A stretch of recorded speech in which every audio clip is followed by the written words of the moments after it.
नमस्कार, मैं डॉक्टर अजय मिश्रा इस समय लखनऊ में हूँ और यहाँ पे एक कार्यक्रम 2 दिवसीय कार्यक्रम आयोजित किया गया है। Food corporation of India SC ST employee welfare association द्वारा 2 दिवसीय सेमिनार है। हमारे साथ में जनरल सेक्रेटरी साहब है। क्या नाम है आपका? रघुराज सिंह। रघुराज सिंह जी, ये जो आपका कार्यक्रम कल भी हुआ था और आज भी हो रहा है, क्या मुख्य मुद्दे हैं इस कार्यक्रम के? देखो, सबसे पहले तो हमारे मीडिया बंधुओं को धन्यवाद। आप लोग आए हमारे प्रोग्राम में, सबसे पहले आपका धन्यवाद करते हैं। हमारे जो मुख्य मुद्दे हैं हमारे SC ST से रिलेटेड, हम समय समय पर मैनेजमेंट से डिस्कस करते रहते हैं। अगर मैनेजमेंट हमारे मुद्दों को शॉर्ट आउट नहीं करती है तो हम नेशनल कमीशन में जाते हैं।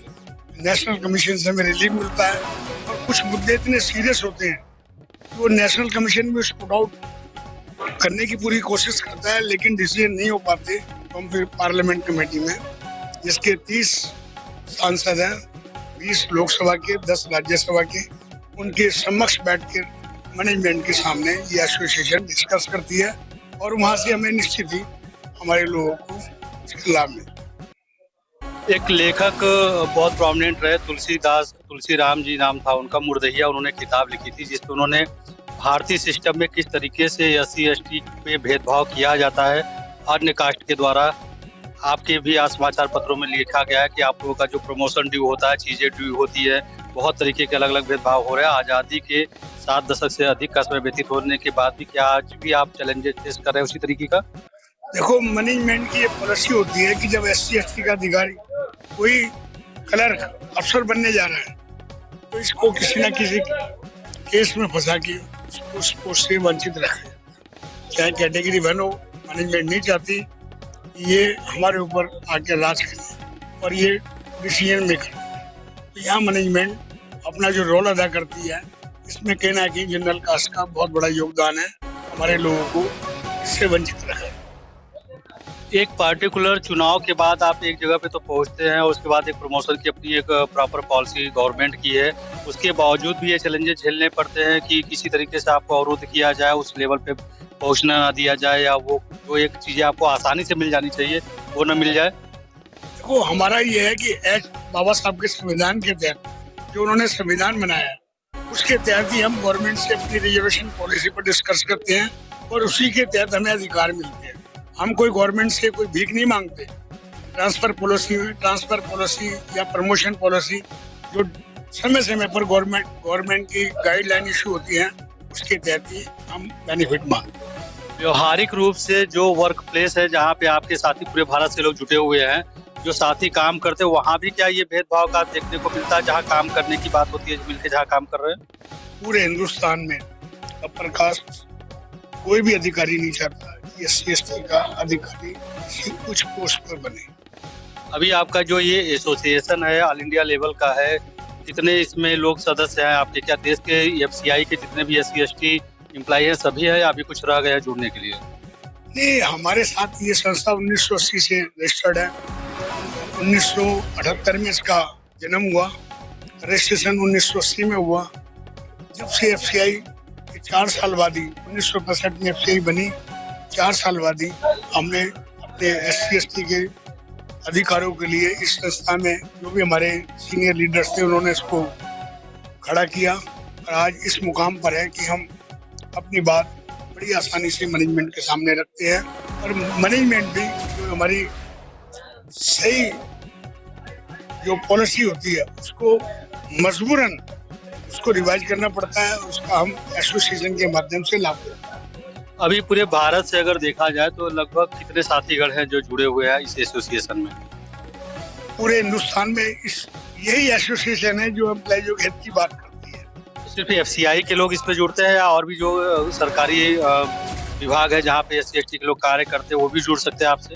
नहीं, हमारे यहाँ सिर्फ FCI के जो SC ST के लोग हैं ये उनके लिए संस्था बनाई गई है और उन्हीं के हित की बात रखी जाती है और जहाँ तक है उन्हीं की ही हम डिस्कस करते हैं। मैं अदर कास्ट से वर्ष 2014 में जब भी सेंट्रल गवर्नमेंट चेंज हुई, नई सरकार आई, इस सरकार के 10 साल से अधिक का समय हो गया कार्यकाल का, इसमें कुछ आपको सहूलियतें मिली SC ST के लोगों को जो थोड़ी बहुत आपकी बहुत सारी चीजें मांग हो सकता है रुकी रही हो, या कोई ऐसी बातें जो पहले से पड़ी हुई हो, इस सरकार ने कुछ सहयोग किया आपको? बिल्कुल, हमारे कल जो माननीय हमारे फग्गन सिंह कुलस्ते जी जो पार्लियामेंट कमेटी के चेयरमैन थे, उस समय भी चेयरमैन थे और हमारी उन्होंने बहुत मदद की पार्लियामेंट कमेटी में। हम उसका जितना भी धन्यवाद दें उतना कम है। उन्होंने हमें समय समय पर जो भी हमारी ग्रीवेंसियां पार्लियामेंट के पटल पर रखी और मैनेजमेंट को बुला के उन्हें सॉर्ट आउट किया। यहाँ तक है कि पार्लियामेंट के डायरेक्शन पर CMD हमें खुद बुलाते थे और हमारी ग्रीवेंसी को on the spot sort out करते थे। ये सब उसी की देन है पार्लियामेंट कमेटी की। और डॉक्टर अंजू वाला मैडम जी का इसमें बहुत बड़ा योगदान है, जो SC/ST कमीशन की उपाध्यक्ष भी नहीं और मेंबर भी नहीं। जो ऑल इंडिया जनरल सेक्रेटरी होने के नाते आपके पास बहुत तरीके की एप्लीकेशन रिक्वेस्ट आती होंगी लोगों की कि हमारी ये समस्या है, हमारी ये समस्या है। आप कहाँ चैलेंजेस फेस करते हैं जब बातों को लेके जाते हैं? तो आपको लगता है हाँ ये चीज थोड़ी और ईजी हो जाती तो हम और भी जितने हमारे साथ साथी जुड़े हैं उनको और सहूलियत ढंग से कार्य कर सकते हैं? देखो, ये संस्था जो है हमारे ऊपर जो अत्याचार हो रहे थे उसके लिए ये आवाज उठाती है। कोई भी भ्रष्ट अधिकारी हमारे अंदर होगा संस्था के अंदर, हम उसकी आवाज नहीं उठाते। ये नहीं है कि संस्था जो है भ्रष्ट अधिकारी के फेवर में बात करेगी, चाहे SC का हो चाहे ST का हो। हम किसी भी भ्रष्ट अधिकारी के लिए लड़ाई नहीं लड़ते। हमारे जो भी SC/ST के पीड़ित मैनेजमेंट द्वारा पीड़ित कर्मचारी हैं उनकी मांग उठाते।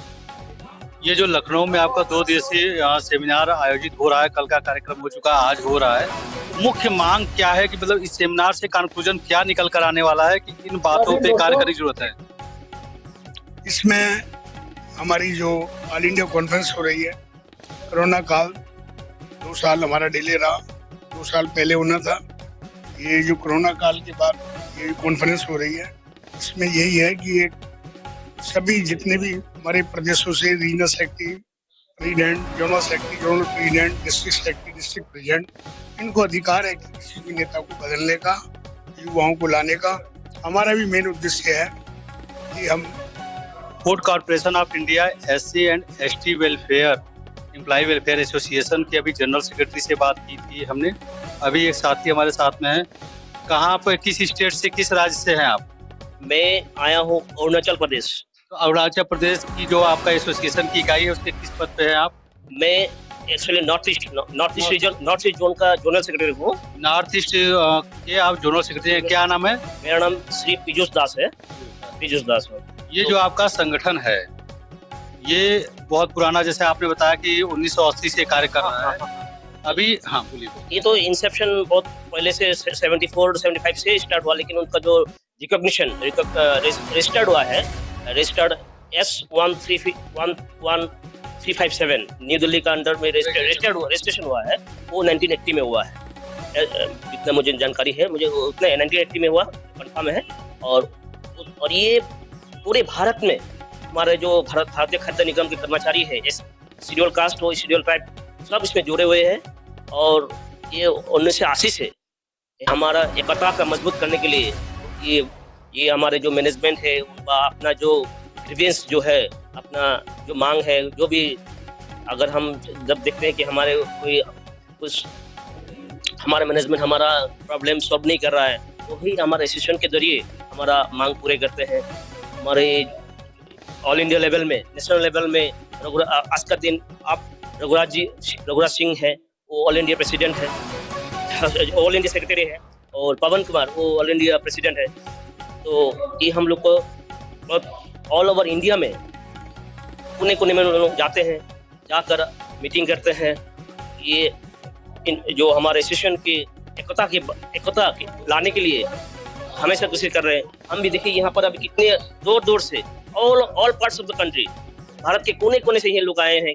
आप देखेंगे यहाँ से कन्याकुमारी से लेके असम के गुवाहाटी, अरुणाचल एवं मेघालय, सब जगह हर जगह से ये लोग आए हैं। फिर इधर देखिए पंजाब, हरियाणा से लेके इधर यूपी की तो है ही है लोकल, लेकिन ऐसे कई जगह नहीं है जहाँ पर लोग नहीं है यहाँ पर। तो हमारे ये अनुसूचित जाति एवं जनजाति के जो कर्मचारीगण है, उनके कल्याण के लिए, उनके वेलफेयर के लिए, उनका साथ कोई भेदभाव ना हो। जो हमारे ऑफिस में, ये कार्यालय में मैनेजमेंट हमसे कोई तानाशाही ना कर सके, हमारे ऊपर कोई अत्याचार ना कर सके जात के नाम पर, तो ये हमारे एसोसिएशन हमें सेफगार्ड देते हैं। आपका 2 दिवसीय कार्यक्रम यहाँ पे सेमिनार आयोजित हुआ है, कल हो चुका है, आज हो रहा है। क्या मांग है सरकार से? ये सरकार से अभी तो कोई मांग नहीं है, ये हमारा ये एकता का इंटरनल मीटिंग है और ये हमारे एकता का शक्ति प्रदर्शन करने का एक मौका है। ये हमारा 14वां ट्राइनियल कॉन्फ्रेंस है। हर 3 वर्ष बाद हमारे ये कॉन्फ्रेंस होते हैं। लास्ट हुआ था भोपाल में, इस बार हुआ लखनऊ में, इसको पहले हुआ था दिल्ली में। तो हर 3 वर्ष में हर कोई ना कोई जगह में हमारा ये मीटिंग बनते हैं और हमारा का जो साथी है, हमारे एसोसिएशन के जो मेंबर है, सब एक जगह मिलने के लिए एक मौका मिलते हैं। हमारे आपस का जो प्रॉब्लम है, आपस का जो ग्रीवेंस है, वो बातचीत करने में एक मौका मिलता है, एक प्लेटफॉर्म है। तो ये अच्छा लगता है कि इतना दूर में आके हमारा सब साथी से, हमारे प्रेसिडेंट सेक्रेटरी, हमारे जो भी जितने ऑल जोन का है, 5 जोन है और रीजन है, सब रीजन का जो सेक्रेटरी प्रेसिडेंट आते हैं, सबसे हम मिलने के तो एक मौका मिलते हैं। और हमारे बीच में जो भी दिक्कत है, हमारे जो भी ग्रीवेंस है, उस ग्रीवेंस को हमारे वहाँ पर उनके सामने चर्चा किया जाता है और कैसे आगे रणनीति के आगे हम लोग क्या करेंगे, मैनेजमेंट के साथ कैसे हम लोग। और हमारे ये में एकता का परिचय है, मेन है हमारा एकता का परिचय है। एकता हम एकता नहीं रहेंगे तो हम तो कुछ नहीं होगा ना, एकता तो मेन है ना। नॉर्थ ईस्ट से कितने लोग आए हैं? हम लोग 3 आए हैं, नॉर्थ ईस्ट से 3 आए हैं। मैं आए हैं अरुणाचल से, और एक आए हैं बंगाईगांव से, और एक लेडी आए हैं अरुणाचल से। हाँ, तो अभी आप लोगों का कार्यक्रम एकता प्रदर्शन जो आप दिखा रहे हैं, लोग एकजुट हो रहे हैं। कोरोना टाइम में मीटिंग एक गैप हो गया था बीच में। जी, कोरोना टाइम में 2 साल गैप हो गया। वो एक्चुअली होने वाला था 17 में, लेकिन हो नहीं पाया। लास्ट हुआ 13 में भोपाल में, तो उसके बाद नहीं हो पाया, तो अभी हो गया। क्योंकि ये कॉन्फ्रेंस होने के लिए ऑल जोन में भी कॉन्फ्रेंस होना चाहिए, तो लास्ट सब जोन में कॉन्फ्रेंस हो गया है। कॉन्फ्रेंस होने के बाद ये अभी ये, तो इसमें अभी फिर हमारे नेशनल लीडर चयन किया जाएगा। आज में तो यानी कि आज चुनाव भी है। आज हमारे नेशनल लीडर जो होगा, नेशनल सेक्रेटरी, जनरल सेक्रेटरी और नेशनल प्रेसिडेंट, जो जनरल प्रेसिडेंट बोलते हैं, ऑल इंडिया प्रेसिडेंट, वो भी आज में चयन किया जाएगा। जो पहले से आपके नेशनल प्रेसिडेंट और जनरल सेक्रेटरी हैं, ये भी संभावना हो सकती है कि चुनाव बाद बदल जाए? देखिए, ये तो अभी कुछ बोल नहीं पाऊंगा। ये डिसाइड करेगा हमारा जितना भी जोन से, रीजन से भी आए हैं, जोनल जो सेक्रेटरी है, जोनल प्रेसिडेंट है, आपस में डिस्कस करके हमारे बीच तो उसमें किसके अपना किसका नाम आता है। हाँ, वो सामूहिक ये है डिसीजन है, ये अपना कोई व्यक्तिगत डिसीजन नहीं होगा यहाँ पर, ये सामूहिक डिसीजन। जहाँ पे भी इस तरीके के कार्यक्रम होते हैं, वहाँ पे नॉर्थ ईस्ट से आप जरूर जाते हैं? ऐसे कोई मीटिंग कॉन्फ्रेंस मिस नहीं हुआ जहाँ पर मैं नहीं गया हूँ, हर जगह। इस एसोसिएशन से जुड़ने के बाद कोई व्यक्तिगत लाभ आपको हुआ हो, कोई कार्य रुका हो आपका? ये व्यक्तिगत लाभ से अगर ये एसोसिएशन में आएंगे तो एसोसिएशन आना जरूरी नहीं है, आना ही नहीं चाहिए। ये हमारा अपना कास्ट कम्युनिटी के मेंबर के लिए, हमारा एक कम्युनिटी के लिए जो हम कर रहे हैं वो। और मैं अपने से जनरल सेक्रेटरी नहीं हुआ हूँ, हमारा जो मेंबर्स है, हमारे नॉर्थ ईस्ट के जो मेंबर्स है, वो मुझे चयन किया है।